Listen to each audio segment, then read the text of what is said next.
सर्व पुरोगामी विचारांच्या संघटना, बाबासाहेब आंबेडकरांना मानणाऱ्या सर्व संघटना, फुलेशाह आंबेडकर विचारांच्या संघटनेचा एक प्रतिनिधी म्हणून मी या गृहमंत्र्यांना न्यायाधीश करतो. एकच फक्त सांगतो की यांचं दुःख काय आहे. यांच्या दुःख हे आहे की हा अमित शहा हा त्या रेशीम बागेतल्या प्रयोगशाळेतून तयार झालेला प्रॉडक्ट आहे. या रेशीम बागेतल्या प्रॉडक्टचा कुठे जगात कुठे विचारलं जात नाही. गोळवलकरांचं नाव किंवा त्या हेगडेवारांचं नाव कोणी विचारत पण नाही, पण बाबासाहेबांचं नाव भारताचा नव्हे पूर्ण देशामध्ये जगामध्ये रुजत आहे. हे यांचं दुःख आहे.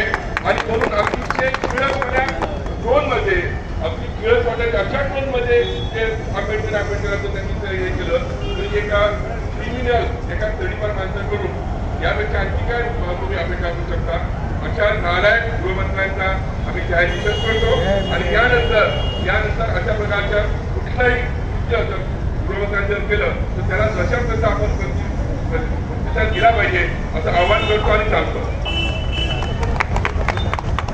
या ठिकाणी श्रमिक मुक्ती दल संघटनेचे नेत्या रंजना आठवले सामील झालेले आहेत. त्या 2 मिनिटं